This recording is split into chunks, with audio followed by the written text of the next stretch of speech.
see behind me, another helicopter is dropping retardant. You can see right there. We're by this house. Dave and Rochelle literally burned down to the ground. Take a look at this. You can see the shingles from this roof. At 2:48, deputies were dispatched to Breckenridge Road, which is this street, and Palomino Drive, the road straight behind us, for a report of a shooting. When it crashed into this wall behind me, take a look. You can see the tire tracks from where the pickup truck was driving into the wall. A little bit of accumulation, so much, Tim, that I can even write, "Hi, Tim," on the guardrail.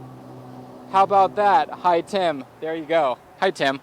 The Get Bus Board of Directors authorized the purchase of 5 new electric zero-emission buses that will join the fleet next year. On Valentine's Day, there are things you can't do, but there are things you can do. For this year's Super Bowl Sunday, Mountain Mike's Pizza in Bakersfield expects sales to increase even more than a typical year. We're in the red tier, so what does this mean? Well, restaurants and movie theaters will be able to open up at a capacity of 25% or 100 people, whichever is fewer. You can see what's left of her home, all this rubble and ash here, and you can see the cars burned behind me. Now to the latest on former Minneapolis police officer Derek Chauvin, now facing up to 75 years in prison after a jury found him guilty on all counts in the death of George Floyd. Big news from Los Angeles County tonight. Officials there believe they're just a few months shy from reaching herd immunity. We have a lot of veterans here in Kern County. For a second year in a row, COVID-19 is causing nightmares for holiday travelers across the U.S. He just kind of hit a slippery spot there, huh? Yeah, and Coach? he said he wasn't wearing cleats. The tennis shoes sort of slipped on him. Yeah. It happens. I like that foghorn. Thank you, Miles. Most everyone would agree 2020 was a dumpster fire. A New Mexico town thought that a literal dumpster fire was the perfect way to say farewell to the past year. If 2020 left you so frustrated you could scream, well, now there's a number you can call to let it all out. Sorry. It was there, I had to. As fire season approaches, many Californians are increasingly worried about air quality. I don't understand.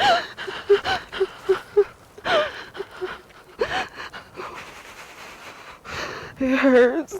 Ryan Dean from Bakersfield had to give up her boys, 4-year-old Oren and 3-year-old Orson, for adoption shortly after each of them were born. They've been living with Trezell and Jacqueline West in California City. Trezell says he last saw the boys in their backyard on Monday night. I was playing with chalk, and I came in the house, I saw them there.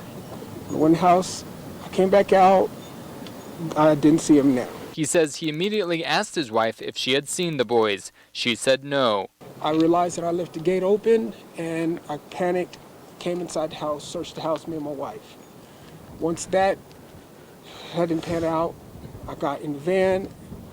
I looked down the street, both directions. It was getting dark, getting cold, and I got in the van and I hit a bunch of corners. He says they then called California City Police. Then word spread, and community members who did not know the family started looking for the boys till around midnight. My daughter was like, no, Mom, we got to do something. We got to help. So we came out, we started driving around town with ballparks, you know, places a little kid would hide, thinking, okay, maybe they just got out of the house, they're scared. According to California City Police, the two boys were last seen at their house on Monday night. Both boys are described as weighing 35 pounds, 3 feet tall, with brown eyes. Both children were last seen wearing a black sweatshirt and gray sweatpants. I feel my kids is somewhere around here. I can feel it.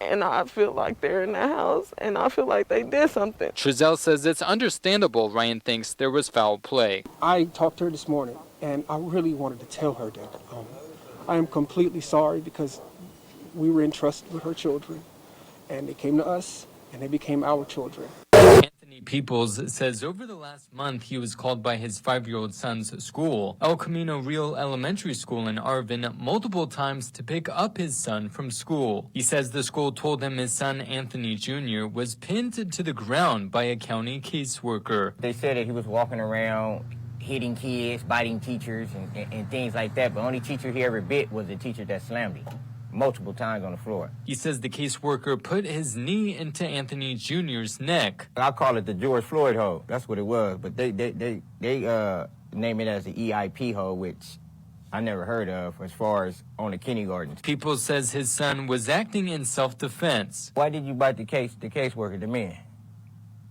Because he didn't let him go.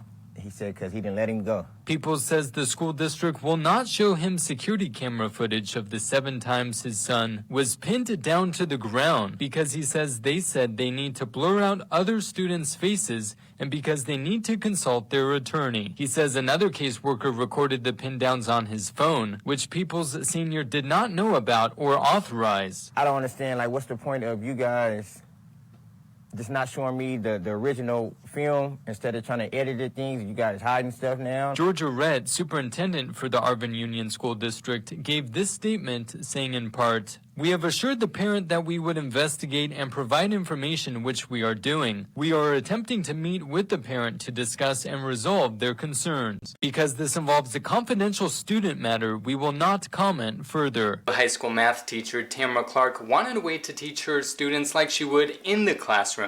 And then the light bulb came on.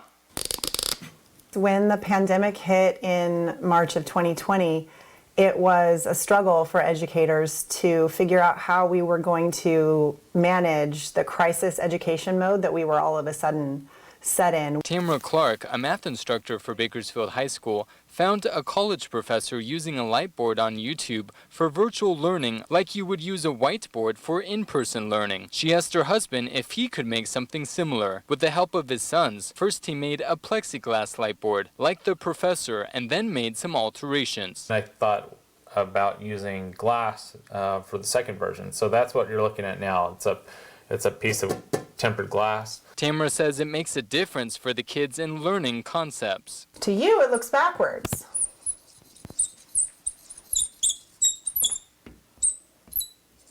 However, the individual students at home are seeing the flipped image on our board here. We can have a reminder discussion about how negative times a negative equals a positive. Tamara's assistant instructor is using the first light board AJ made, and Tamara is using the second. Tamara applied for a State Farm grant to help make more light boards. The State Farm grant that we were lucky enough to receive, I applied for it in December of 2020, and we found out at the end of January that we were chosen. Plans to make 12 more light boards with that money, which will be given to 12 teachers at Bakersfield High School. Tamara says the light boards can be used for hybrid learning for kids that stay at home when school returns, for in-person learning, or for after-school tutoring. I can't stay after school. I have to catch the bus.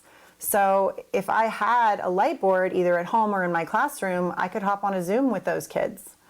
We could have that sort of time together via the computer even when we're back in face-to-face instruction. She says teachers who could use a light board like this but can't afford it could access funds through a teacher crowdsource funding page like Donors Choose. Due to numerous requests from teachers outside of Bakersfield High School, AJ and Tamara are working on getting their business license to make and sell more light boards for any teacher who can use one.